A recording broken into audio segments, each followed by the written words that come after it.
Eh, Buenas tardes a los presentes. Eh, Agradezco a la Escuela de Capacitación por la oportunidad de brindar este tema, que en realidad sería la última sesión, ¿no? Y en coordinación con la coordinadora se ha visto conveniente incluir eh, otro tema, ¿no? Sin embargo, antes de empezar, cedo la palabra a la coordinadora para que realice la indicación respectiva.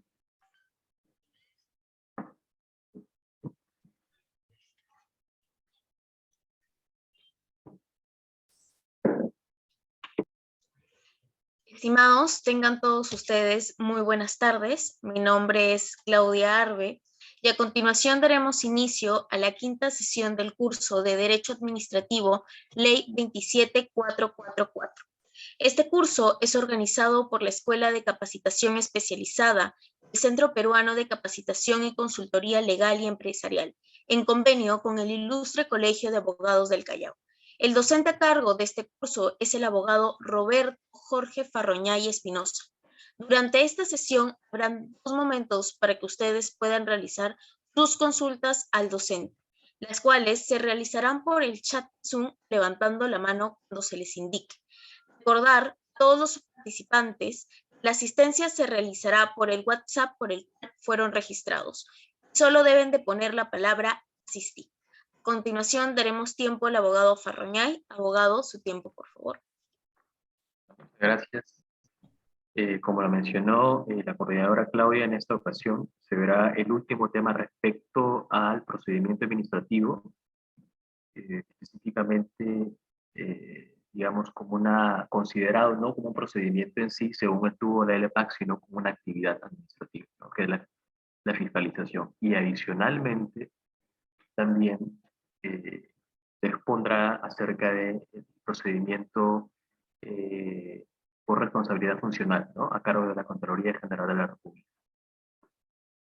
Bueno, si uno revisa originariamente cómo estaba redactada la LPAC, uno puede verificar que no estaba, pues, en un inicio contemplada la actividad administrativa de fiscalización, ¿no? Entonces, esto es muy importante porque, a pesar de que no estaba contemplada, muchas entidades, a través de su poder normativo, a través de la función normativa, tenían esa potestad, ¿cierto? Y la característica hasta ese entonces era que había, pues, una legislación eh, un tanto dispersa, ¿no? Entonces se creó por conveniente introducir, ¿no?, un subcapítulo a la LPAC y posteriormente al tubo de la LPAC, denominado Actividad Administrativa de Fiscalización. Siguiente. Si uno revisa, por ejemplo, la exposición de motivos de, del decreto legislativo 272 que introduce o que modifica la ley 27444, nosotros podemos apreciar que, anterior, por favor, sí, que en efecto se manifestaba, pues, la necesidad por parte de, de los operadores, ¿no? En este caso de las entidades, que tuvieran insumos, ¿no?, insumos generales, para que a partir de allí puedan, en este caso, ya sea emitir normas de desarrollo respecto a la fiscalización, procedimientos sectoriales, o en todo caso adecuar las ya existentes, ¿no? Y es por eso que la exposición de motivos señala expresamente es que eh, hasta ese entonces no había, pues, un modelo de integración, ¿no?, en la LPAC, justo lo que les comentaba, ¿no? Sin embargo, en ese entonces, ¿no?, había una constante, ¿no? Y era que las inspecciones que realizaban las entidades, los 3 niveles de gobierno, se llevaban a cabo a través de distintos dispositivos, ¿no? Distintos normas reglamentarias. Y en realidad esto conllevaba a que, digamos, cada uno tenga su propia, entre comillas, autonomía, ¿no? Existían tantos reglamentos de fiscalización como materias que regulaban dichos temas, ¿no? Entonces, se puso hincapié en la exposición de motivos, es que en ese entonces no había pues una definición adecuada de lo que era, o de reglas generales, ¿no? Incluso cuando se trataba o se trata de una potestad administrativa, ¿no? El problema que lograron identificar, en este caso, es que existía, ¿no?, una alta dispersión y multiplicidad de reglamentaciones y criterios de fiscalización. Y estas expresaban enormes diferencias en el establecimiento de los límites del poder de fiscalización y en la aplicación de medidas administrativas desde los distintos sectores del Poder Ejecutivo, los gobiernos regionales y las municipalidades, que siguen diferentes y propias normas. Asimismo, como el resultado de la fiscalización puede dar lugar a procedimientos sancionadores, las diferencias también se extienden en cuanto a las sanciones. Esto es muy importante, ¿no? Porque, como se verá más adelante, la actividad administrativa de fiscalización no es igual a un procedimiento sancionador, ¿no? Pese a que conserva, digamos, ciertos principios o, digamos, de algún modo sirve de insumo, ¿no? Siguiente. En este sentido,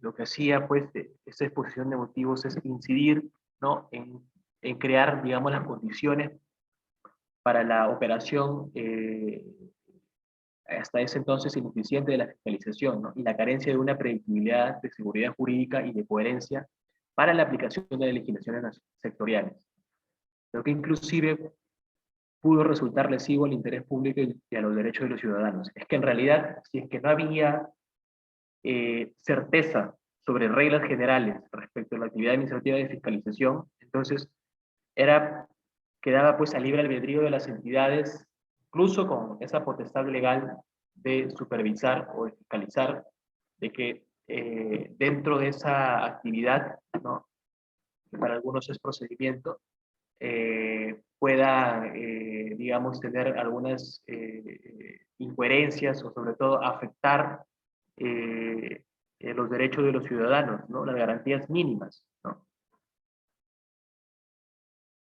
Ahora, también la exposición de motivos señalaba que esta actividad de fiscalización es una de las más interventoras, ¿no? ¿Por qué? Porque podían realizarse fiscalizaciones programadas, ¿no?, o no programadas, ¿no?, ya sea en la sede o el campo de las instalaciones del fiscalizado, ¿no?, ya sea una persona natural, una persona jurídica, ¿no? Incluso se podían dictar medidas cautelares o correctivas. Entonces, una de las características, eh, digamos, de esta actividad es eh, ese poder interventor, ¿no?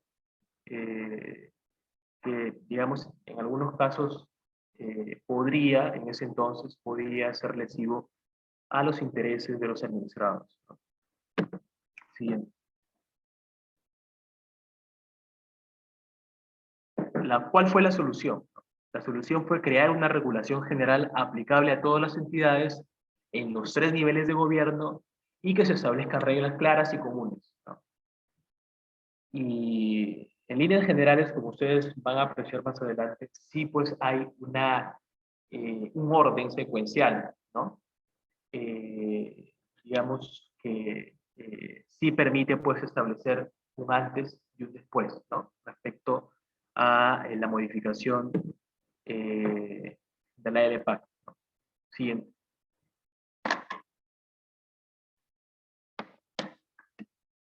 La, a diferencia, por ejemplo, de otras instituciones, en este caso, el texto único ordenado sí ha dado una definición expresa sobre lo que significa la actividad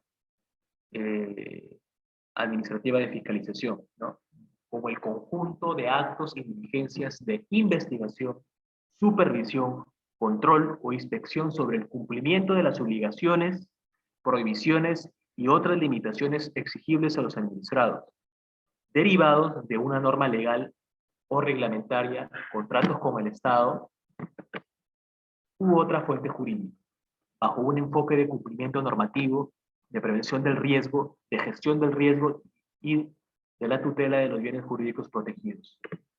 Una primera atingencia que puede, digamos, esgrimirse es que podría, ¿no? Cuando dicen actos de diligencias, podría tener, digamos, un símil con el procedimiento administrativo, ¿no? Sin embargo, como se verá más adelante, sí, de algún modo, al menos cierto sector, ¿no? Se ha decantado por, en un sentido negativo, ¿no? Ahora, aquí emplea la terminología supervisión, ¿no? Eso es muy importante porque ustedes van a encontrar en algunas leyes, ¿no? La palabra supervisión, ¿no? Ya coordinaré con Claudia para remitirles una, una opinión que se pronuncia sobre, digamos, la función de supervisión fiscalizadora y sancionadora de los CITRAN, ¿no? Establecida ese reglamento y que de algún modo la Dirección General de Desarrollo Normativo y Calidad Regulatoria explica, pues, ¿no? Cuál es el contexto. Sin embargo, dentro de la terminología usada en el tubo, la supervisión es parte, ¿no? Es parte o comprende, ¿no?, la actividad de fiscalización. Siguiente. En alguna oportunidad, una dirección general del MINCUS, digamos, se decantó por una posición acerca de si debía o no considerarse un procedimiento administrativo. Y en realidad, según la consulta jurídica 005-2017, concluyó que la actividad administrativa de fiscalización no constituye un procedimiento administrativo. Pues su enfoque está dirigido a la realización de actividades destinadas a advertir el cumplimiento o no de la norma imperativa atribuible al administrador. Sumado a ello, su fin no está encaminado a la emisión de un pronunciamiento o acto administrativo. Asimismo, teniendo en consideración lo prescrito en el artículo 228, las formas de conclusión de la referida actividad no constituye ninguna de ellas un acto administrativo. De lo señalado puede advertirse al menos una tingencia, y es que el fin de esta actividad administrativa no está pues destinada a la emisión de un acto administrativo. Como ustedes tienen conocimiento, el procedimiento administrativo es el conjunto de actos y diligencias que tiene por fin pronunciarse o tiene por fin la emisión de un acto administrativo, ¿no?, sobre situaciones concretas, ¿no? Y adicionalmente, la segunda atingencia es que la forma de conclusión, ninguna de ellas, pues, termina, pues, en un acto administrativo, ¿no? Siguiente.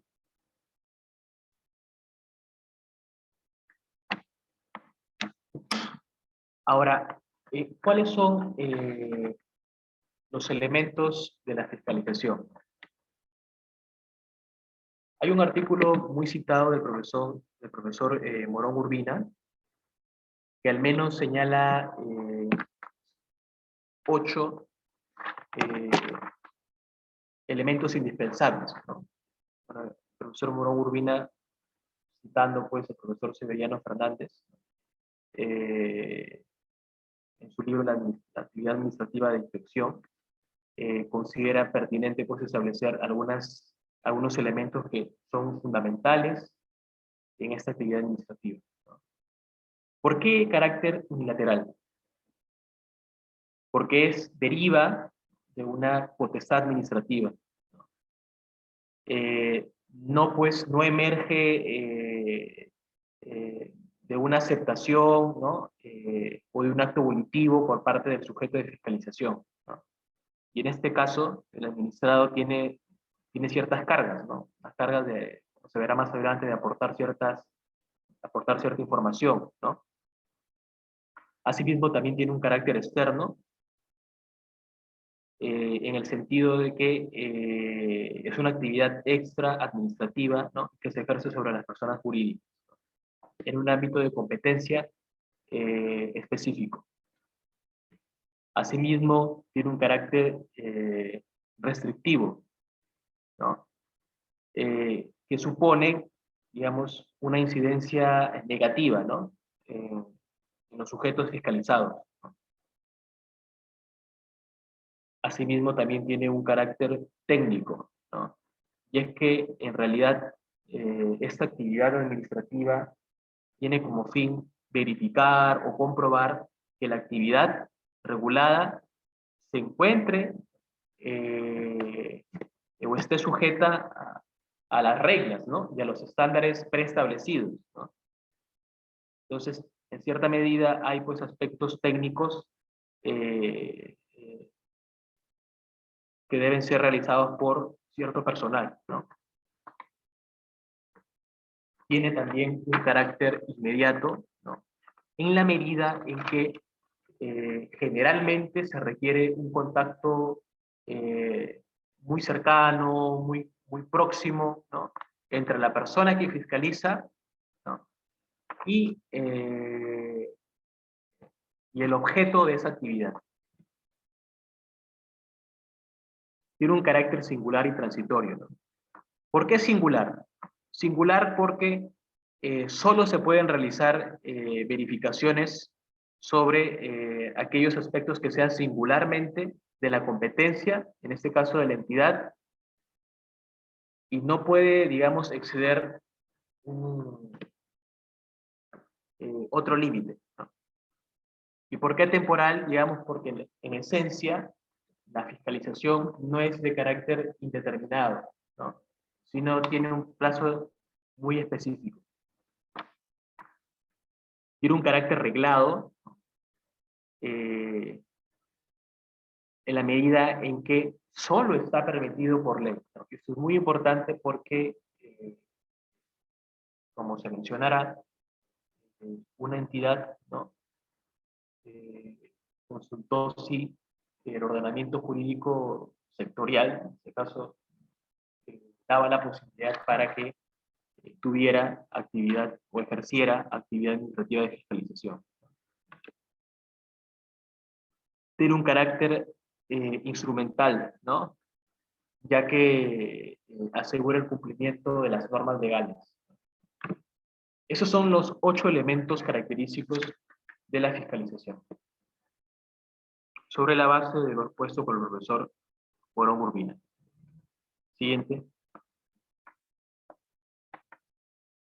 ¿Cuáles son los principios? Si ustedes revisan los distintos reglamentos emitidos por las entidades, generalmente los organismos técnicos especializados, pueden de algún modo advertir que estos principios siempre casi son citados de forma uniforme, ¿no? El primer principio es el costo-eficiencia, ¿no? Y es que el desarrollo de la función de supervisión se lleva a cabo evitando generar costos excesivos e injustificados al administrado y a la autoridad de supervisión. La coordinación interinstitucional incide en que las acciones de supervisión se efectúan de manera coordinada con otras entidades de supervisión, a fin de evitar duplicidades y garantizar un mejor uso de los recursos públicos, minimizando la carga sobre los administrados.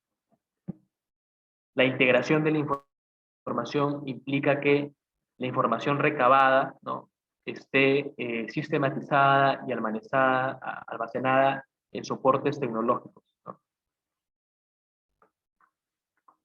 Y asimismo, pues debe promoverse una coordinación e intercambio de información con otras entidades. Esto es muy importante, sobre todo para garantizar un uso óptimo de los recursos. Orientación a riesgos, ¿no? Esto quiere decir que en el ejercicio de la supervisión se toma en consideración el riesgo en este caso, del bien jurídico protegido, ¿no? Si, por ejemplo, hablamos de educación podría ser, por ejemplo, la calidad, ¿no? La calidad educativa, ¿no? Teniendo en cuenta, pues, el nivel de las consecuencias, ¿no? Así como la probabilidad de su ocurrencia. Eso es muy importante porque, digamos, el riesgo es una medida, un criterio, un baremo fundamental, ¿no? Sobre un determinado bien jurídico, ¿no? De acuerdo, pues, a la misión, ¿no? De la entidad. Tiene asimismo, entre los principios se encuentra el ser preventivo y correctivo, ¿no? Es decir, estar dirigida a prevenir, evitar, detectar o corregir la comisión de acciones u omisiones. Profesionalismo, en el sentido de que la función de supervisión debe ser ejercida considerando las habilidades técnicas y las competencias vinculadas con la gestión de riesgos.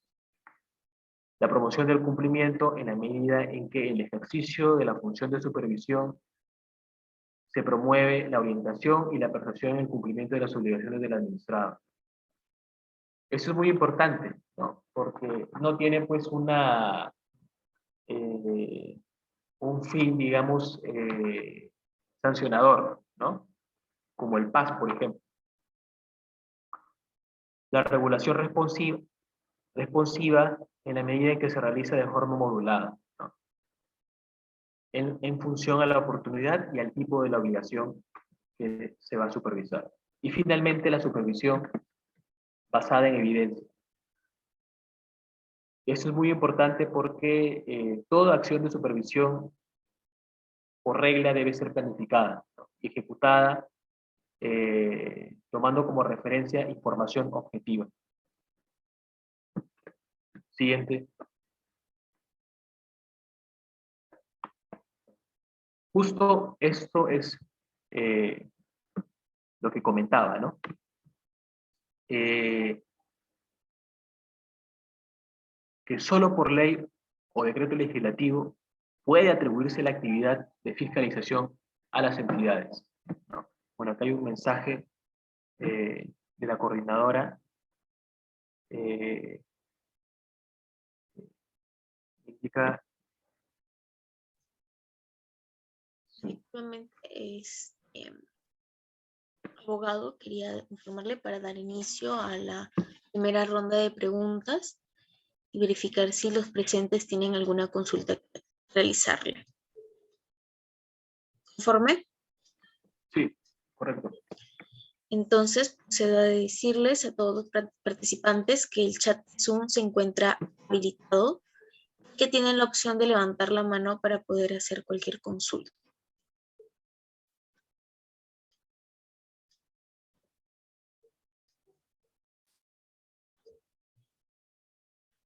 Recordar a los presentes que el chat Zoom se encuentra habilitado, así como la opción de levantar la mano.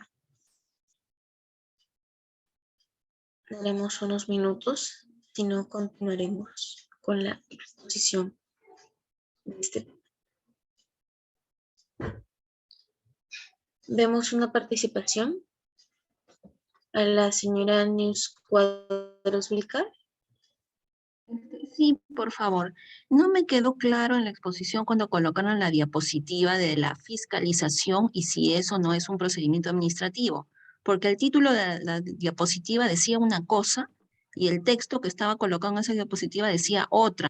Y no sé cuál es cuál es el mensaje que quisiera dar el doctor, por favor. ¿Me puede aclarar ese punto? Gracias. Sí, a ver. No, es una diapositiva que habla de la fiscalización, que esa, por favor, ¿podría aclararla? Aquí, en efecto, debió ir el signo de interrogación, ¿no? Si la fiscalización es o no un procedimiento administrativo. Y en realidad, esto fue materia de consulta, ¿no? Por el MINJUS, ¿no? Y es que en líneas generales, independientemente, digamos, de la definición propiamente dicha, ¿no? Que en realidad no se advierte pues una, no lo cataloga como un procedimiento administrativo. Sin embargo, hay ciertas características de la actividad que podrían ser consideradas un procedimiento administrativo. Sin embargo, digamos, la principal diferencia radicaría en que el fin, ¿no?, de la actividad administrativa de fiscalización no es per se la emisión de un acto administrativo, ¿no? Ahora, si bien es cierto, esta consulta jurídica que es muy, pues, digamos, usada en los diversos artículos que se han escrito sobre este tema, sin embargo, hay un cierto sector que lo considera, ¿no? Digamos, incluso hablan de un procedimiento administrativo especial, ¿no?, o un procedimiento especial, ¿no? Sin embargo, el hecho de que esta opinión se decante por una posición, digamos que no significa para que de algún modo cierto sector, digamos, también tenga una opinión distinta, ¿no? No sé si logré absorber la consulta a la señorita.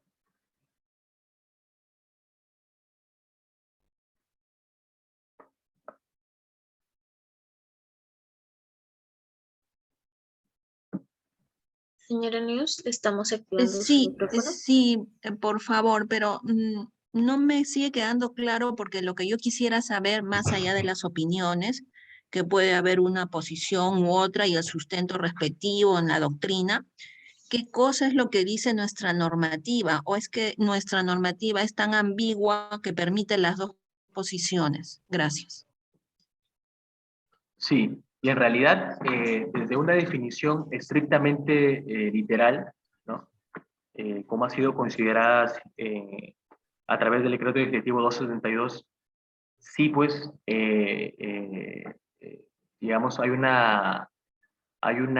apartamiento de lo que significa en sí, o, digamos, del procedimiento administrativo, ¿no? Entonces, a su pregunta, desde una interpretación literal, ¿no?, del numeral 239.1 del artículo 239 del TUDO del EPAC, la actividad administrativa de fiscalización no es un procedimiento administrativo, ¿no?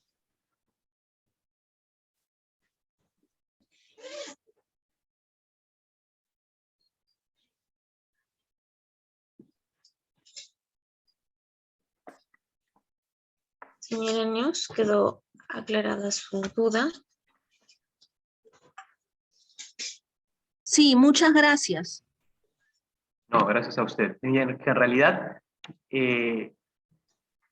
cada vez que, por ejemplo, una disposición legal, reglamentaria, ¿no?, define algún instituto jurídico, pese a ello, es que a veces en doctrina encontramos una posición distinta, ¿no? Y en algunos casos, esas disquisiciones sí podrían tener consecuencias prácticas, ¿no? Entonces, por eso es que, a pesar de que a veces nuestra legislación se decanta por una posición, eso no implica a que, por ejemplo, en determinados casos, las entidades competentes, ¿no?, los órganos rectores o de repente el Poder Judicial, ¿no?, o a través de una casación, se logre, pues, comprender cuál es el sentido, ¿no?, sobre todo a través de un proceso interpretativo, ¿no? Bueno, siguiendo con la exposición, hay un caso muy interesante que precisamente enmarca, creo yo, que es medular en cuanto a cuál es la norma, ¿no?, que permitiría, en este caso, a las entidades ejercer la actividad administrativa de fiscalización, ¿no? Siguiente. Siguiente. Aquí es, este caso lo he extraído del informe jurídico 17/2020. Es un, digamos, un informe muy conciso, ¿no? Muy conciso, y que atiende, pues, la consulta formulada por el Archivo General de la Nación, ¿no? Este informe ha sido emitido por la Dirección General de Desarrollo Normativo y Calidad Regulatoria del Ministerio de Justicia y Derechos Humanos, ¿no? Y la consulta, como ustedes pueden apreciar, es sencilla, ¿no? Concreta. La Secretaría General del Archivo General de la Nación solicitó a la Dirección General de Desarrollo Normativo y Calidad Regulatoria emitir un informe jurídico sobre la facultad de la entidad para realizar actividades de fiscalización, toda vez que recoge opiniones distintas entre su oficina de asesoría jurídica, ¿no? Que es a la cual se adhiere esta dependencia de alta dirección, ¿no? Y la Dirección de Desarrollo de Políticas Archivísticas.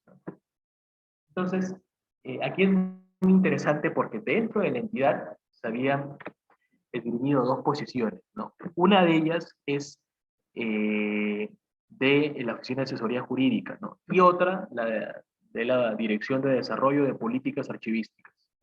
Siguiente. ¿Cuál fue la posición de la Oficina de Asesoría Jurídica? Cada vez que se solicita opinión a esta dirección, la Oficina de Asesoría Jurídica de cada entidad debe establecer o debe decantarse por una posición, ¿no? Ese es el requisito que establece la normativa pertinente para consultar a esta dirección a efecto de que se produce sobre una consulta en concreto, ¿no? Y la posición de la Oficina de Asesoría Jurídica tenía las siguientes conclusiones. La tercera disposición complementaria final del Decreto Supremo 005-2019, que aprobaba el reglamento del procedimiento administrativo sancionador a cargo del Ministerio de Cultura, establece que los organismos públicos adscritos al Ministerio de Cultura, constituidos por la Biblioteca Nacional y el Archivo General de la Nación, emiten sus propios reglamentos de paz, ¿no? De acuerdo con sus funciones y competencias. En tal sentido, se ha conformado el grupo de trabajo encargado de elaborar el proyecto de paz del Archivo General de la Nación. Y aquí cita un informe emitido por la Dirección General de Desarrollo Normativo, ¿no? En el que concluye que el Archivo General, o que concluye que la potestad sancionadora del Archivo General de la Nación ha sido delegada a través de la Ley 25.323, ¿no? Que es la ley que crea al Sistema Nacional de Archivos, y asimismo por la Ley 28.296, sobre la Ley General del Patrimonio Cultural de la Nación.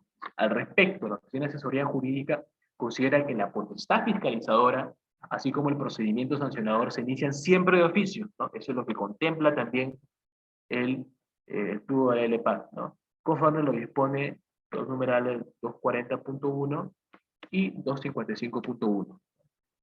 Y en tanto que dicho marco legal no establece que el ejercicio de la potestad sancionadora requiera como requisito previo tener la facultad de fiscalización, en el marco de un procedimiento administrativo sancionador sobre el cual sí tiene potestad, el Archivo General puede realizar actividades de fiscalización, no requiriendo de delegación expresa para prestar dicha actividad.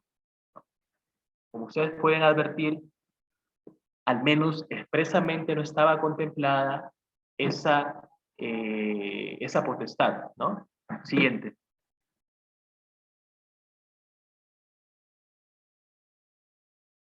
Ahora, lo que esgrime o lo que diferencia la dirección es que, digamos, hay tanto la potestad sancionadora como la potestad fiscalizadora, si bien es cierto, están asociadas, pero materialmente no son lo mismo, ¿no? Porque tienen un objeto totalmente distinto, ¿no? Y un instrumento de finalidad también distinto, ¿no? Dice, la vinculación entre ambas se produce cuando se está frente a la vulneración del ordenamiento jurídico administrativo, activándose los medios para restablecer el orden o reponer el bien jurídico protegido. Así, cuando nos encontramos frente a una conducta lesiva tipificada como infracción administrativa sancionable, se da paso a la activación de la potestad sancionadora. Es la comisión de un ilícito administrativo, lo que produce la interacción de ambos instrumentos, ¿no? Lo que no significa que la actividad fiscalizadora pierda su autonomía para convertirse en un mero antecedente del procedimiento sancionador. Y es que en muchos de los casos el producto final, ¿no?, de la actividad administrativa de fiscalización termina sirviendo de base para el inicio de un procedimiento administrativo sancionador, ¿no? Por tal motivo, agrega, se dice que la actividad administrativa de fiscalización cuenta con finalidades distintas al procedimiento administrativo sancionador, puesto que no pretende disuadir ni desincentivar la comisión de conductas a través de la imposición de sanciones. Aunque la inspección puede servir de sustento para un posterior ejercicio de la potestad sancionadora, la actividad administrativa de fiscalización no es concebida más como su instrumento accesorio, ya que su objeto no es la punición, sino la verificación de la adecuación de los administrados al ordenamiento, pudiendo adoptarse medidas para lograr dicha adecuación. La relación entre la inspección y el procedimiento sancionador es contingente. Así, un procedimiento sancionador podría abrirse sin transitar la actividad fiscalizadora necesariamente. Y es que puede darse el caso en que el PAS se active cuando, por ejemplo, se tengan elementos que permiten concluir al órgano instructor que no es necesario, ¿no? O no era necesario realizar una actividad de fiscalización, ¿no? Y en el mismo sentido, podría haber también actividad de fiscalización y esto no necesariamente podría generar también un PAS, ¿no? Sobre todo cuando se demuestra el cumplimiento, digamos, de las medidas respectivas o del ordenamiento jurídico, ¿no? Siguiente.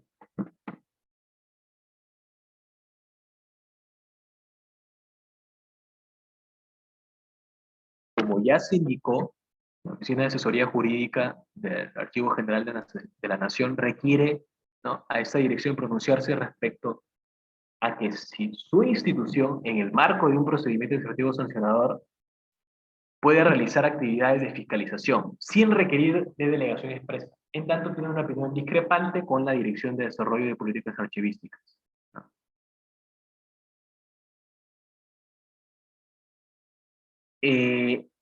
Entonces, dentro de una entidad,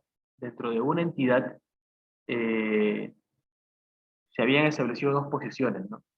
Una de ellas es la de la Dirección de Desarrollo de Políticas Archivísticas, que decía que no, y otra de la Oficina de Asesoría Jurídica que decía que sí, ¿no?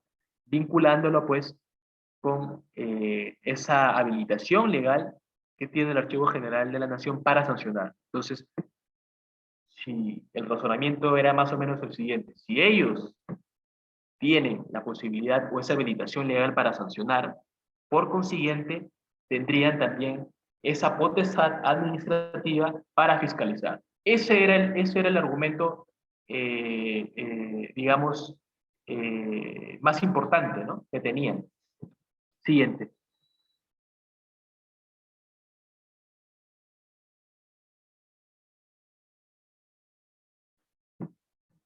Y aquí, pues, la dirección realiza el informe, el análisis respectivo, ¿no? Y asimismo, se desprende del análisis y conclusión del citado informe que cuando la tercera disposición complementaria final del Decreto Supremo 05/2019-MC dispone que sea el Archivo General de la Nación quien emite su propio reglamento PAS, de acuerdo con sus funciones y competencias, lo que hace es distinguir las competencias entre el Ministerio de Cultura y su organismo público adscrito en materia de derecho sancionador.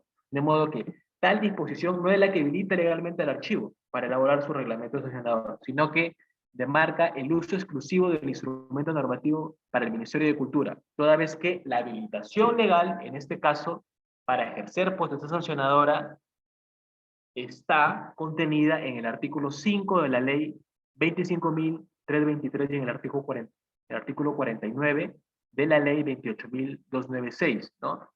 Son las leyes ya mencionadas. Esas son las leyes que habilitan legalmente al archivo a que tenga potestad sancionadora. No es, digamos, como lo creía esa, entre comillas, digamos, delegación, ¿no? En ese sentido, si bien la potestad fiscalizadora y la potestad sancionadora se inician de oficio, de acuerdo a lo prescrito por los artículos 240 y 255 del TUDO, la LPAC, de dichos preceptos no discurre que para el ejercicio de la potestad sancionadora se requiera tener como requisito previo la facultad para realizar la actividad de fiscalización, ¿no? por lo que esta dirección general no comparte lo anotado en el numeral 3.7 y en el numeral 3.10 del informe 80-2020 emitido por la Oficina de Asesoría Jurídica del Archivo, ¿no? Donde se asevera que se puede realizar actividades de fiscalización, no requiriendo delegación expresa para ejercer dicha actividad, puesto que el hecho de que la actividad de fiscalización se inicie de oficio no excluye que las entidades para poder ejercer esta potestad deban de contar con una ley expresa que le otorgue tales facultades.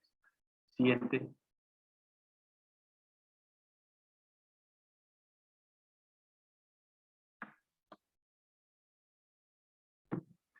Bueno, en la diapositiva siguiente, en realidad está eh,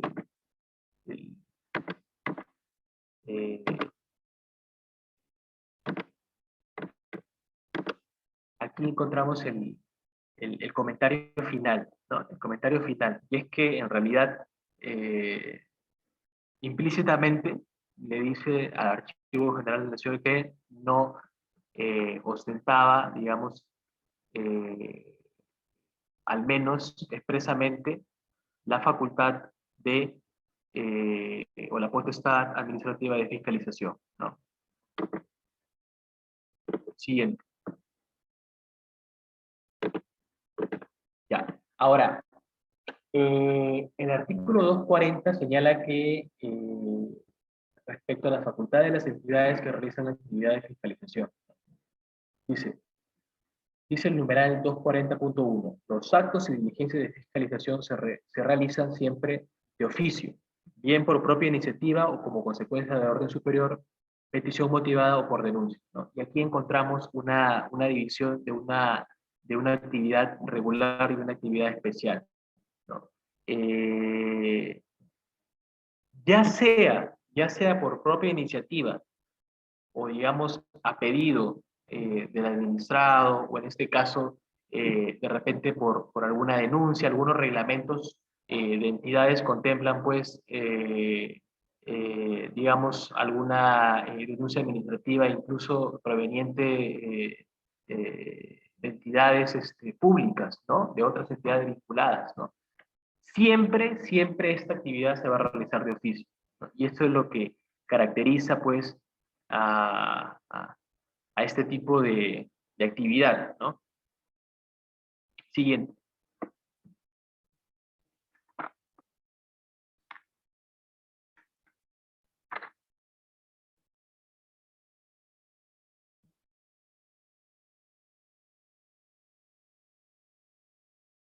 Ahora, el numeral 240.2 refiere que la administración pública en el ejercicio de la actividad de fiscalización está facultada para realizar lo siguiente.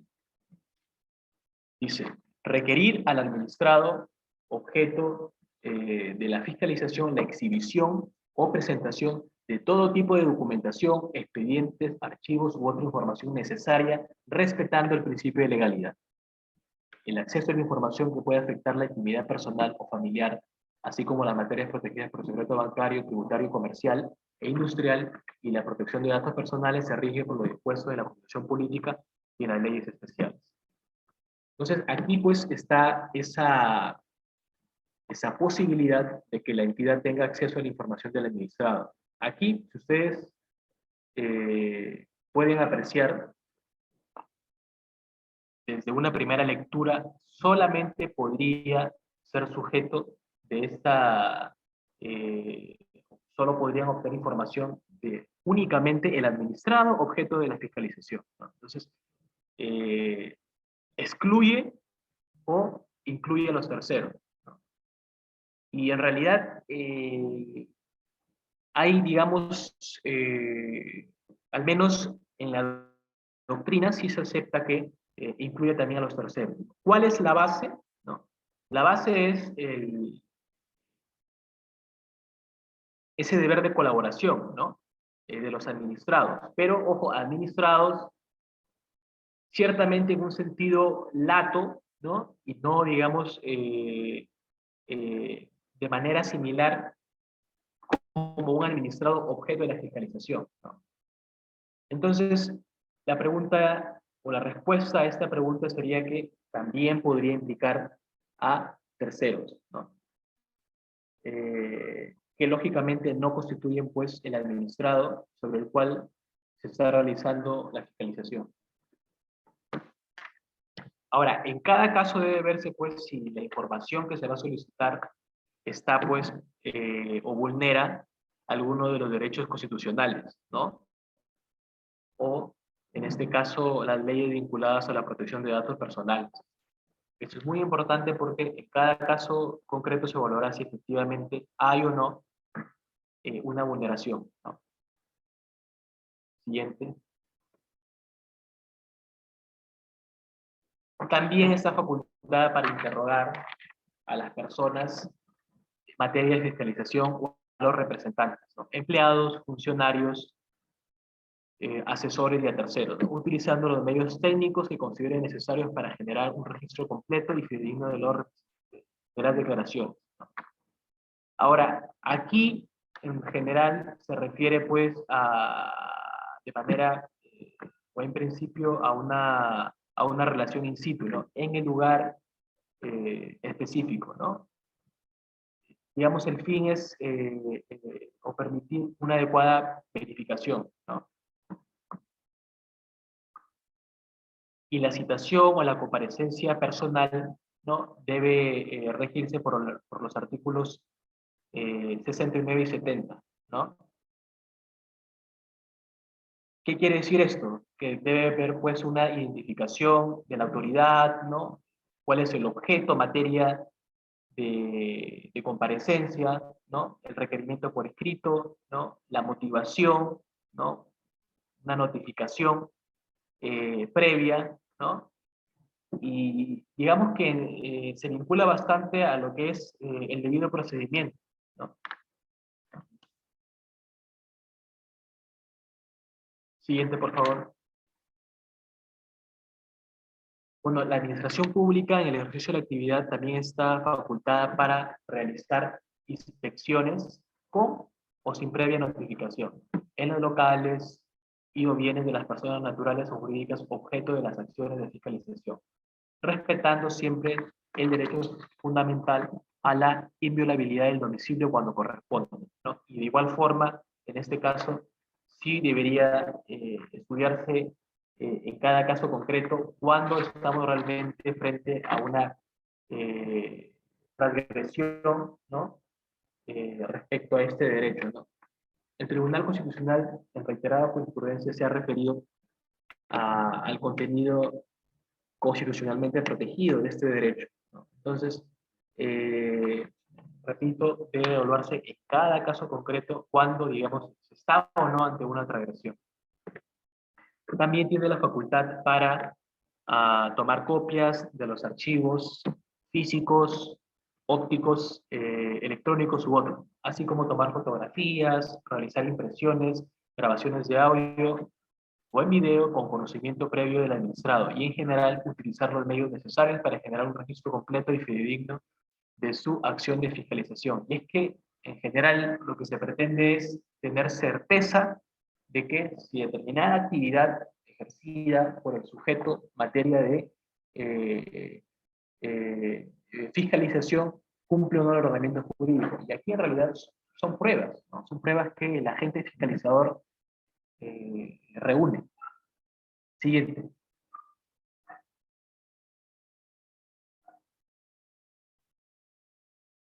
También está facultada para realizar exámenes periciales sobre la documentación y otros aspectos técnicos relacionados con la fiscalización.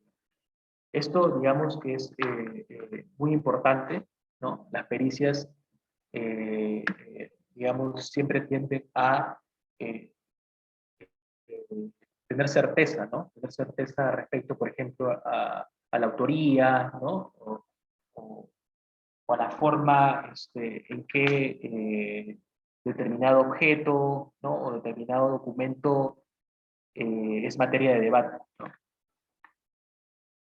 También puede utilizar en las acciones y diligencias de fiscalización equipos que consideren necesarios, ¿no? En algunos casos sí, pues, hay actividades que son, digamos, muy especializadas, ¿no? Entonces, en este caso, debe permitírsele el acceso de estos equipos, ¿no? También tiene la facultad para ampliar o variar el objeto de la acción de fiscalización, ¿no? En caso que se detecten incumplimientos adicionales. Esto es muy importante porque, como les mencioné, siguiendo pues el debido procedimiento, la actividad está centrada para un objeto específico, como regla general.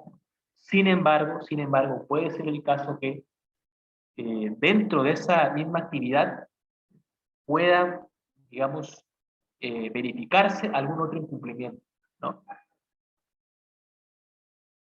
Ahora, esta remisión a leyes especiales es una cláusula abierta. Una cláusula abierta porque en algunos casos hay regulaciones sectoriales que establecen más obligaciones o más facultades de lo que la LPAC, digamos, provee a la administración, ¿no? Siguiente. Ahora, ¿cuáles son los deberes de las entidades? Aquí hay un tema de debida diligencia, ¿no? Y es que si bien es cierto, hay un poder ciertamente amplio para recabar información, pero eso no significa que hay un detrimento en los derechos de los administrados, ¿no? Y aquí bastante va a involucrar o bastante se va a tomar en cuenta el principio de razonabilidad y proporcionalidad, ¿no? Sobre todo, digamos, cuando se verifica o sobre todo cuando se emplean algunos medios que podrían, digamos, ser lesivos a los derechos de los administrados, ¿no? Siguiente. No, ahí. La anterior, por favor.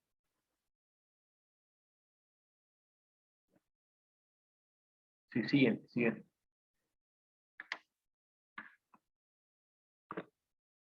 Asimismo, también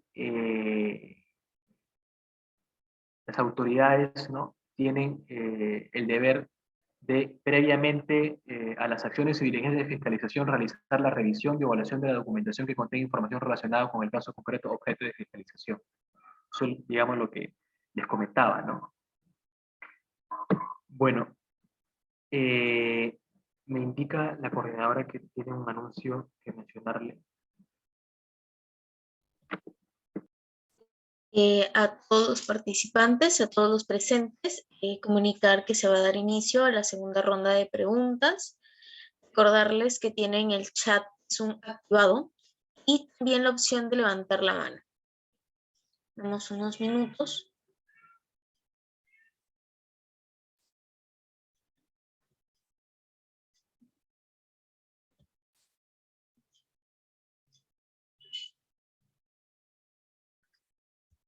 Recordar a todos los participantes que ya está habilitado el chat Zoom para que puedan realizar sus consultas, asimismo como la opción de levantar la mano.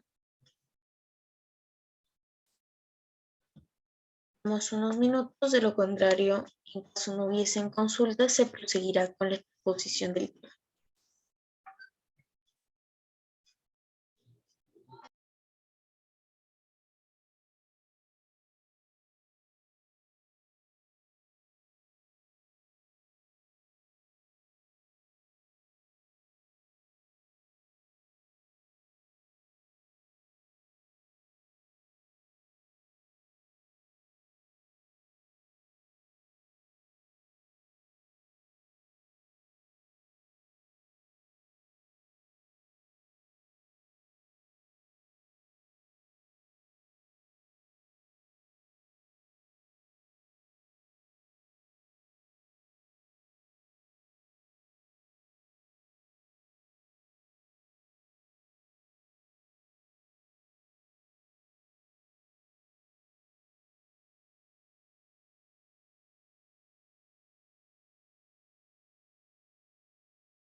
Bueno, entonces seguimos con... En caso, bueno, no ha habido consultas, entendemos que no hay dudas, seguiremos con la exposición del tema. Ya, bueno, un siguiente deber de la autoridad competente es la identificación, ¿no? La identificación que siempre debe mostrar, en este caso, a los administrados, sujetos o fiscalizados, ¿no? Para lo cual deberá presentar la credencial, ¿no? Así como el documento de identidad, ¿no?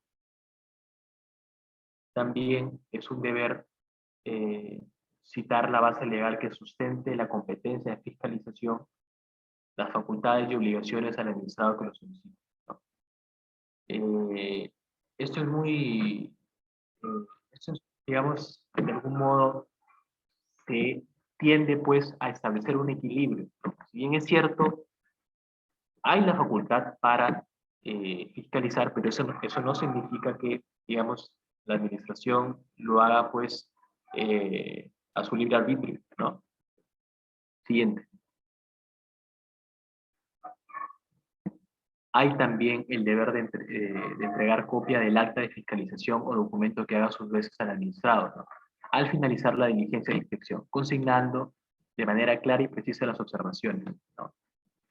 Eso es muy común porque a veces los administrados, a veces en las actas que se redactan, digamos, de forma manual, consignan pues eh, algunas desavenencias, ¿no? Que ellos a su leal entender no, pues, no son correctas, ¿no? Asimismo, tienen el deber de guardar reservas sobre la información obtenida en la fiscalización, ¿no? Ahora, esto pues a veces es muy discutible, ¿no? En muchos de los casos, a veces, a través de las redes sociales, algunas entidades publicitan pues cierta información, ¿no? Obtenida de la fiscalización. Entonces, vamos a lo que les mencioné en un inicio, ¿no? En cada caso concreto debería evaluarse qué derecho constitucional está siendo discutido, ¿no? O está siendo vulnerado. También hay un deber de imparcialidad y prohibición de mantener intereses en conflicto, ¿no? Esto es muy importante, sobre todo en determinadas actividades, ¿no? Y es que si hay, o si de algún modo se logra apreciar de que media esto, pues debe haber un deber o debería impulsarse la abstención, ¿no? Para que, en este caso, el superior jerárquico de quien, del fiscalizador, ¿no? Resuelva conforme a ley, ¿no? Siguiente.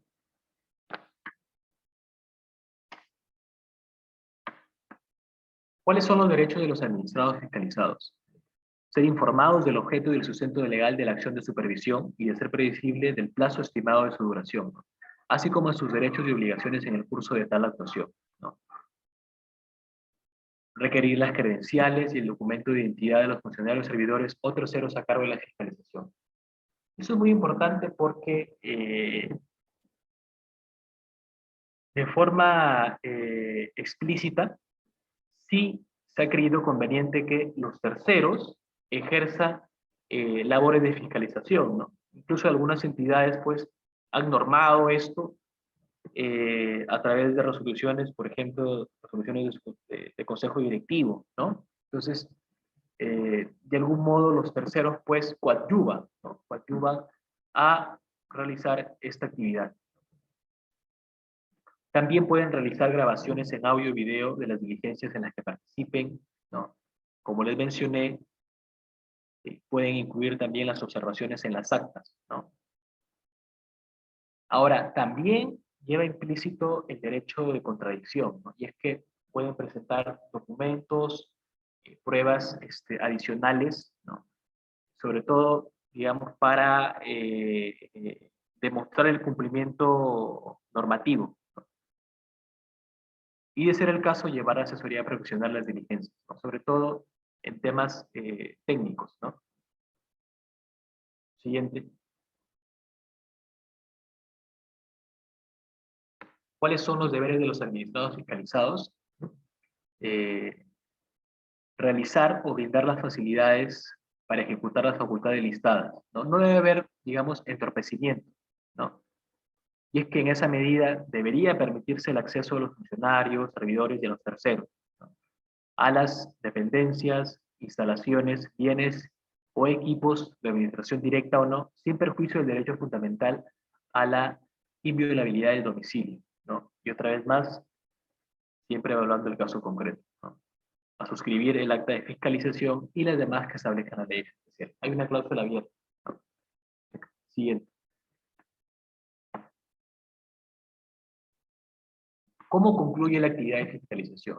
Y esto un poco evocando a la opinión del Ministerio de Justicia, ¿no? De la Dirección General de Desarrollo Normativo y Calidad Regulatoria, ¿no? Cómo ellos de algún modo ya establecían alguna diferencia. Si bien es cierto, podría recomendarse el inicio de un PAS, ¿no? Sin embargo, eso es una de las formas, ¿no? Esa es una de las formas, porque también puede darse el caso que se constate o se certifique que la actividad desarrollada por el administrado se ha desarrollado, digamos, conforme a la normativa, ¿no?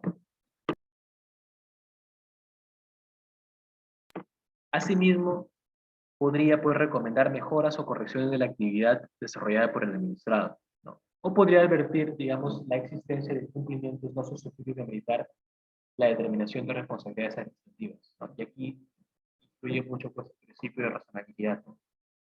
Podría también adoptar, digamos, medidas correctivas si se consideran pertinentes, ¿no?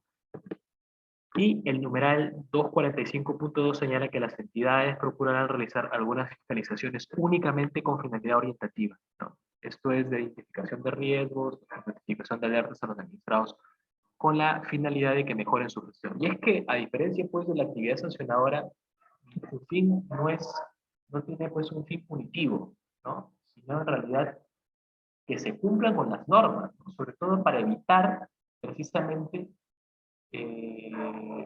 la lesión de bienes públicos, ¿no? De bienes jurídicos tutelados. Siguiente.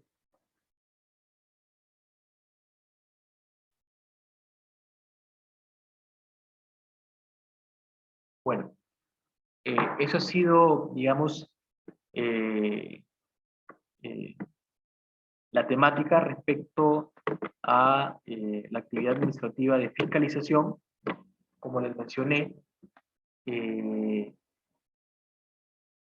desde la emisión del decreto legislativo 1272, ya, digamos, nuestro ordenamiento contempla reglas generales, ¿no? Y en líneas, o como primera conclusión que debemos tener es que, al menos de la definición que ofrece el TUDO de la LPAC, no hay, pues, no es o no se asemeja a un procedimiento administrativo, ¿no? La segunda conclusión es que solo por ley puede o puede dotarse o puede estar habilitada puede estar habilitada, ¿no? Una entidad para ejercer esta actividad, ¿no? Y ahí vemos el caso del Archivo General que de algún modo ellos creían que sí tenían esa potestad sancionadora, también podían tener eh, esa potestad para supervisar o fiscalizar, lo cual era incorrecto, ¿no? Y como tercera conclusión es que si bien es cierto, la administración pública tiene ciertos derechos, eso no implica que transgreda, digamos, el debido procedimiento, ¿no? Bueno, eso es el final, ¿no? de la sesión, y sí quería tocar con ustedes un tema que sí me parece también muy importante, ¿no? Que es el procedimiento administrativo sancionador por responsabilidad administrativa funcional, ¿no? Bueno, en este poco tiempo voy a tratar de, digamos, escribir algunas consideraciones generales, y si hay tiempo, ingresamos al tema en sí. Siguiente, por favor.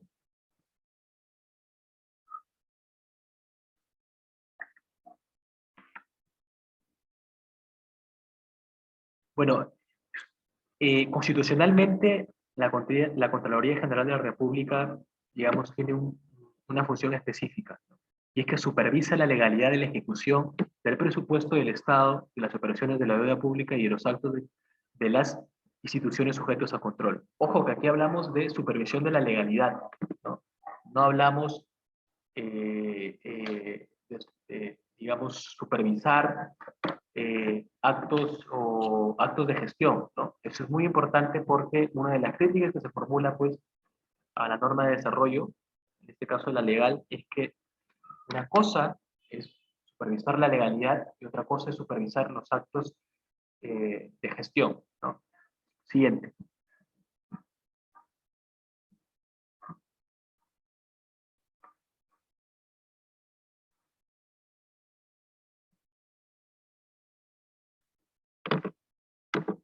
Siguiente, por favor. Bueno, el artículo 6 de la Ley Orgánica del Sistema Nacional de Control establece que el control gubernamental consiste en la supervisión, vigilancia y verificación de los actos y resultados de la gestión pública.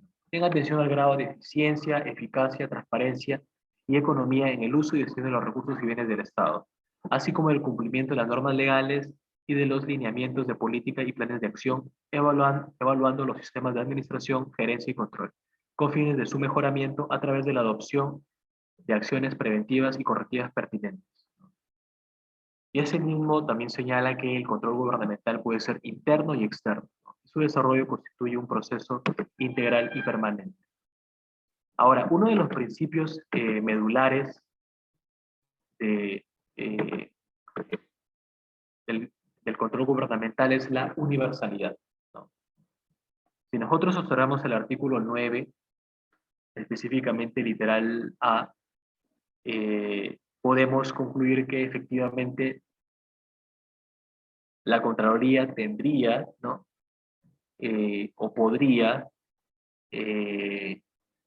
controlar todas las actividades de las entidades, ¿no? Y esto es ciertamente discutible, sin embargo, al menos, una lectura literal haría, pues,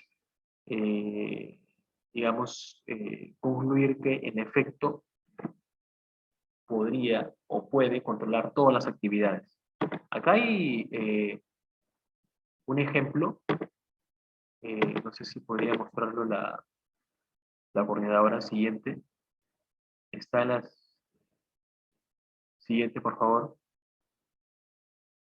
Siguiente. Este es un caso anterior. Este es un caso muy interesante porque ustedes tienen conocimiento, los informes de control son, al menos cuando ya están emitidos, son puestos a disposición a través del portal de la Contraloría General de la República. Entonces es de acceso público. Nosotros podemos ver los informes de control o los servicios de control o los resultados que, digamos, se emiten sobre las entidades, ¿no? Y que es muy importante porque se estaba cuestionando, por ejemplo, a que si era posible o no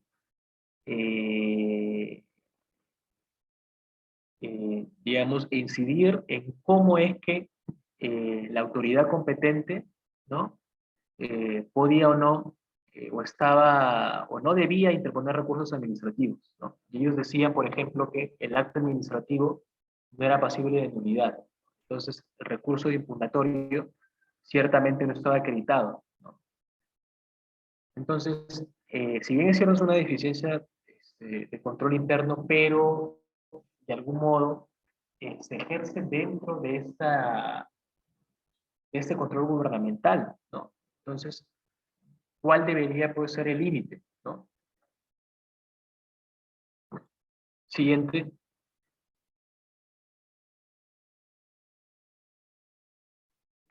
¿Cuál es el mensaje respecto a lo que señala esta diapositiva? La definición, al menos, esta, digamos, era con una norma ya anterior, sin embargo, legalmente, de acuerdo a su ley orgánica, todavía, digamos, se mantiene esa división entre control interno y control externo.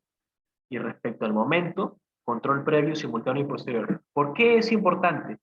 Porque en el PAS solamente eh, eh, podrá ser materia, pues, de inicio de un PAS, aquellos informes que tengan como fuente un servicio de control, entendido como un conjunto de procesos, ¿no? Pero de carácter posterior, ¿no?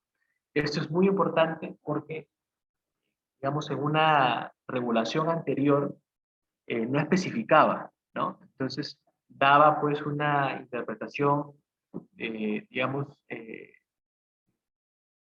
disímil, ¿no? Entonces, aquí ya se ha esclarecido, ¿no?, que solamente podrá ser materia de paz respecto a los informes derivados de servicios de control. Siguiente. Aquí hay una clasificación, ¿no? Eh, la típica o el típico servicio de control posterior de la auditoría, ¿no? La auditoría de cumplimiento, ¿no? Sin embargo, también encontramos pues otros tipos, ¿no?, de servicios de control posterior. Ahora, ¿por qué la Contraloría, o en este caso, por qué antes, cuando el PAS en su primera aparición incidía o establecía responsabilidades sobre la base de las auditorías de cumplimiento? Porque aquí, en realidad, el examen, digamos, es objetivo, ¿no?, y profesional, ¿no? Y el fin es determinar si las entidades han observado o no la normativa respectiva, ¿no? Y adicionalmente, disposiciones internas o contractuales, ¿no?, en función al uso y gestión de recursos, ¿no? Si ustedes revisan, por ejemplo, las resoluciones emitidas por el Tribunal de Contraloría de hace algunos años, la mayor, por no decir casi todas, son derivadas de la auditoría de cumplimiento, ¿no? Siguiente, por favor. Bueno, aquí también hay un informe eh, que también se remitiría a través de la coordinación. Es, digamos, muy polémico, ¿no? Muy polémico porque, digamos, que lo que se había detectado era que ProPerú gestionó la contratación y el pago de servicios de posicionamiento del Perú a nivel internacional como destino para el desarrollo de eventos deportivos, ¿no?, incumpliendo los objetivos institucionales y contraviniendo la normativa presupuestal y normativa interna, ¿no?, y que habría generado, digamos, un perjuicio económico considerable, ¿no?, aproximadamente 6 millones. Entonces, yo se los voy a remitir a través de la coordinación para que ustedes evalúen cómo es que se analiza, en este caso, las actuaciones de la administración, ¿no? Y de alguna manera ustedes podrán apreciar también eh, cuál es el límite del control gubernamental, ¿no? Digamos, hasta qué instancia o qué podría o no evaluar, ¿no? Y es que, como les mencioné, uno de los principios de control gubernamental es la universalidad, ¿no? Se lo voy a remitir a través de la coordinación, ¿no?, para que ustedes puedan comprender mejor eh, estos hechos, ¿no? Siguiente.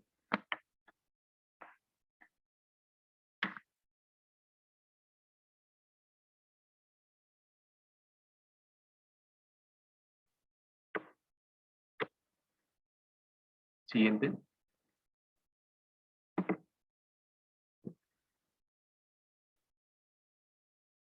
También voy a remitir este informe, ¿no? Este es un informe a una municipalidad distrital de San Isidro, ¿no?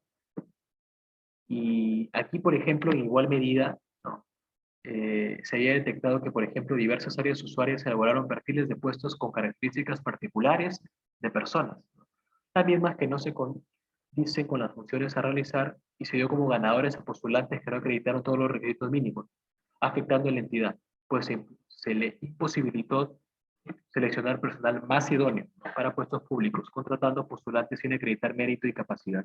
Esto, digamos, es un comportamiento muy común, ¿no?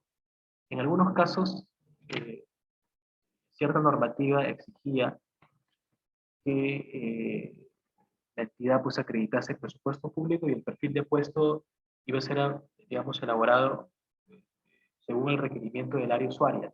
Que aquí había pues una cierta discrecionalidad, ¿no?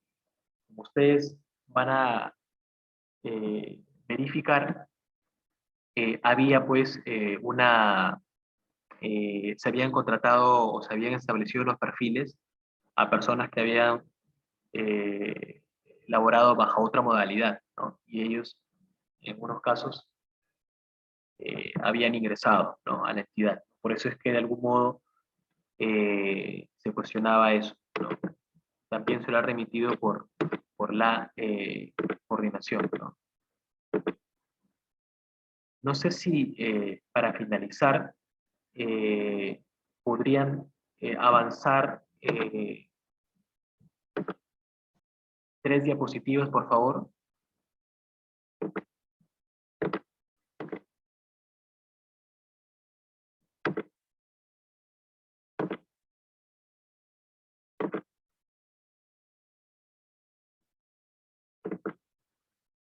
Siguiente.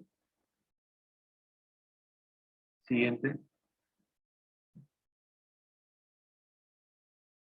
Siguiente. Sí, 3 más, por favor. Ahí está bien. Anterior, la anterior.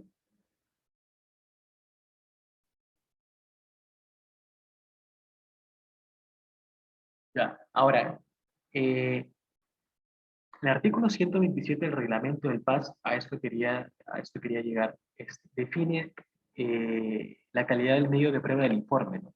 Y manifiesta que es un insumo básico del procedimiento sancionador a cargo de la Contraloría, ¿no? Asimismo, señala que los informes pueden ser complementados durante el desarrollo del procedimiento sancionador por otros medios probatorios. Ojo, el informe es un medio de prueba para los fines del inicio del procedimiento sancionador y no requiere actuación. Basta su puesta a disposición del administrado para que sea incorporado al procedimiento. La información que contiene se presume cierta para acreditar los hechos, ¿no?, salvo que haya prueba en contrario, ¿no? En la ausencia de prueba adicional, el informe posee la capacidad y virtualidad de enervar la presunción de inocencia, presunción de ilicitud en la actuación del administrado para fundamentar una sanción. Ciertamente podría ser discutible, pero lo que yo quiero tratarles de brindar es el mensaje en que, en líneas generales, el informe de control siempre o casi siempre es el insumo básico del PAS, ¿no? Ustedes corroboran pues la estructura de un informe de control, ustedes pueden apreciar, digamos, en los anexos medios probatorios que sustentan, ¿no? Para el OSI, para el órgano de control institucional o para las gerencias de control respectivas, la responsabilidad. Pero esto no significa que siempre el órgano instructor vaya pues a tener por aceptados esas conclusiones, ¿no? ¿No? Que podrían, en algunos casos, eh, digamos, acreditar la responsabilidad de los administrados, ¿no?, o en este caso de los servidores o funcionarios públicos. Siguiente.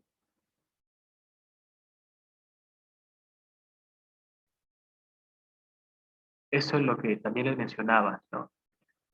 Cómo es que ellos catalogan al informe, ¿no?, como el documento emitido por los órganos del sistema, ¿no?, en el que se identifica la responsabilidad administrativa funcional y atribuye la condición de infracción como resultado de un servicio de control posterior. Aquí vamos a lo que yo hacía hincapié. Es un servicio de control posterior, ¿no? A diferencia, pues, de antes, ¿no? Siguiente.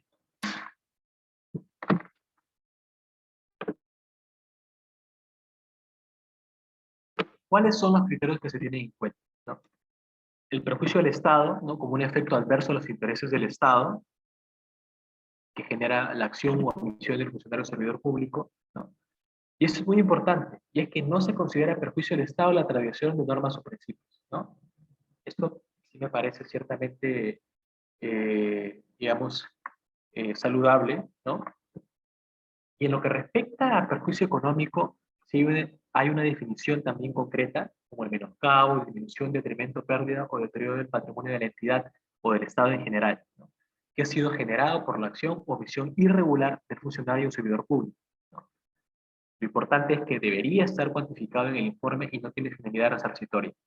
Ojo, que en algunos casos ustedes van a encontrar informes de control en el que el perjuicio económico está vinculado digamos, al monto, para ciertos casos, del objeto materia de contratación, ¿no? Ya sea en bienes, servicios y obras. Entonces es muy importante que se establezca, digamos, si realmente a veces es así, o si en sentido contrario podría, digamos, haber una disparidad, ¿no? No en todos los casos el perjuicio económico va a ser el monto que ha sido o sobre el cual recae algún proceso, ¿no? Y finalmente, como grave afectación al servicio público, definida como la lesión producida por la acción o omisión del funcionario o servidor público a la prestación de los servicios que el Estado brinda, directamente o a través de terceros, debido a que los referidos servicios no logran su finalidad, no se prestaron de acuerdo a los estándares aplicables, o en su prestación se afectó o se puso en riesgo la vida o la salud de los funcionarios, servidores públicos o personas encargadas de la misma. La referida puesta en riesgo deberá ser debidamente acreditada. ¿Por qué es importante mencionar ya como parte final de esta exposición? Porque algunos tipos, ¿no? Algunos tipos infractores, ustedes van a apreciar que están vinculados, ¿no? Están vinculados con, en su estructura típica, ¿no? En su estructura típica con estas definiciones. Entonces, sí es importante en cada caso concreto ver en qué tipo, por ejemplo, se aprecia un perjuicio al Estado, un perjuicio económico o una grave afectación al servicio público, ¿no? Bueno, eso sería la diapositiva final. Felizmente logró adecuarse al tiempo y el objetivo al menos es que de manera, al menos este PAS respete las garantías, ¿no? Los principios establecidos en el tubo de la LPAC, ¿no? Bueno, cedo el pase a la coordinadora para que brinde algunas palabras. Bueno, primero que todo, con todos los participantes, se va a habilitar el chat para verificar si hay alguna duda o alguna consulta del docente. Se va a activar el chat y asimismo la opción de levantar la mano. Esperaremos un minuto en caso no hubiesen preguntas ni dudas.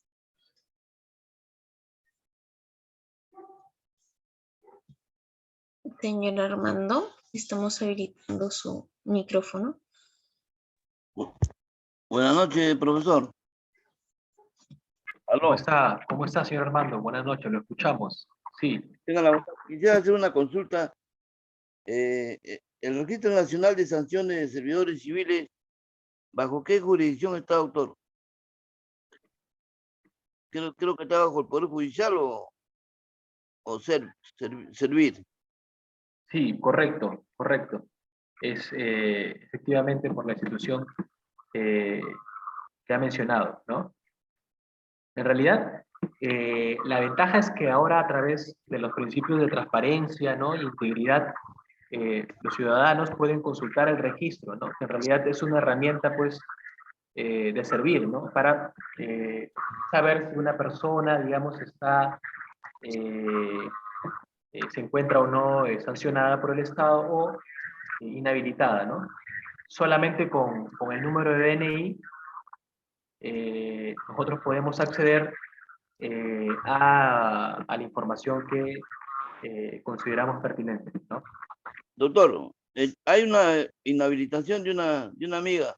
¿A quién me tengo que dirigir para levantar esa sanción?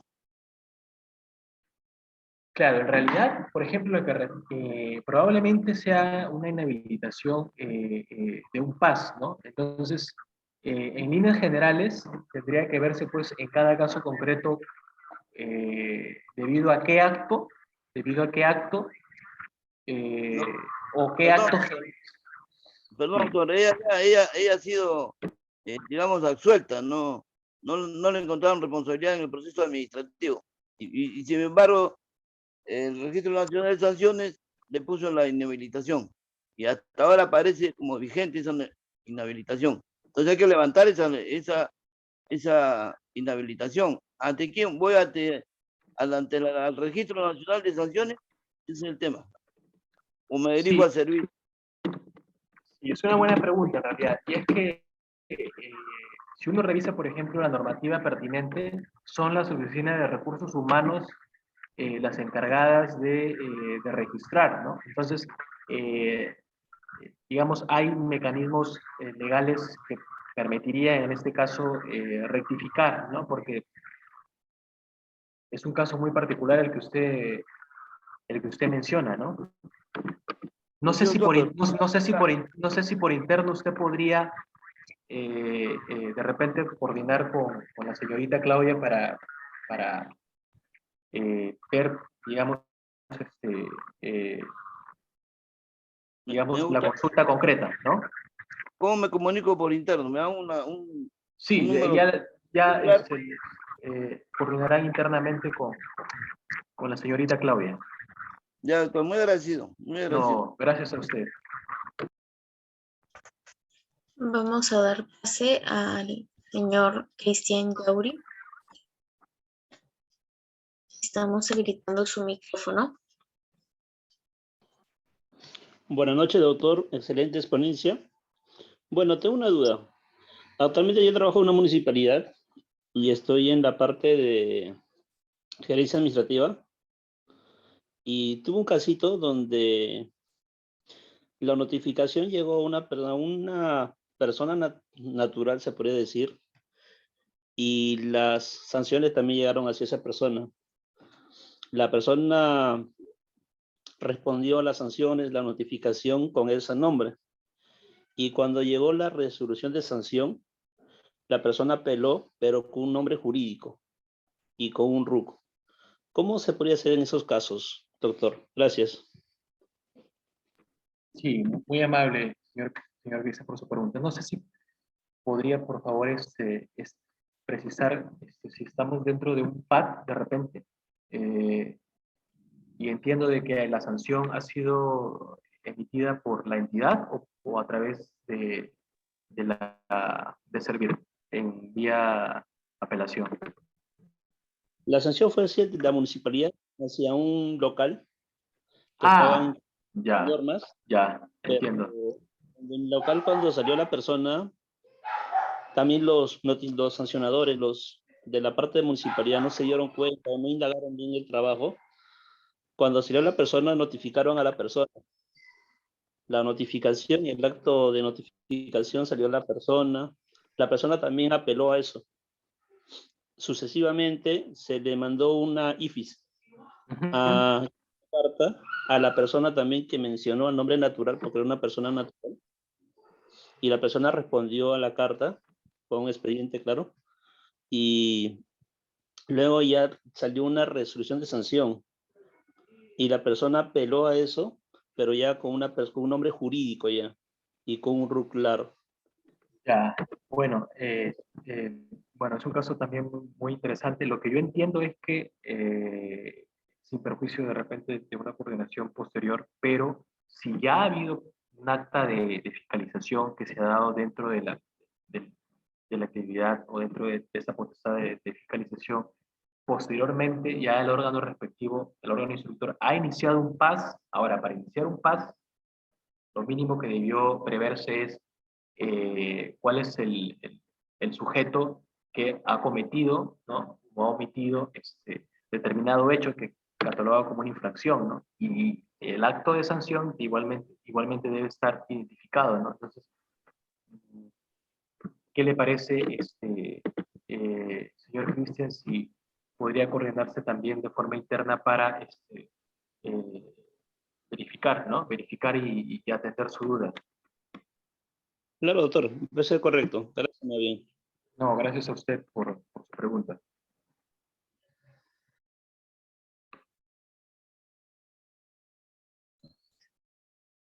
Vamos a dar unos minutos a ver si hay alguna otra participación.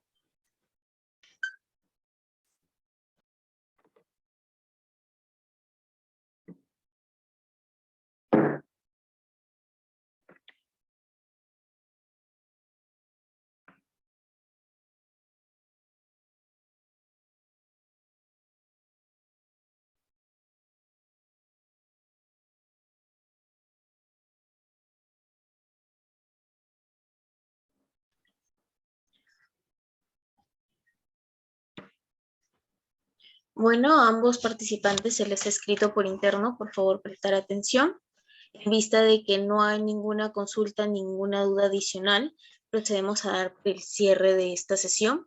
Les agradecemos la participación de cada una de las 5 sesiones del curso de Derecho Administrativo Ley 27444 respecto a la certificación. El día de mañana se estará realizando la gestión con el Colegio de Abogados del Callao para la certificación de este curso y poder realizar el envío de los certificados en formato digital y en formato físico a aquellos que lo requieran.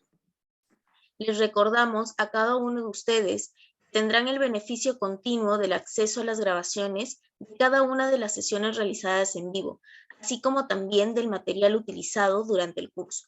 Aquellos que deseen certificación podrán solicitarla mediante el WhatsApp por el cual fueron registrados para proceder con la gestión del mismo. Queremos darle un agradecimiento especial al abogado Roberto Jorge Farroña y Espinosa por habernos acompañado como docente de este curso. Tengan todos una muy buena noche y hasta la próxima. Muchas gracias. Muchas gracias a todos los que se- Buenas noches. Buenas noches. Muchas gracias.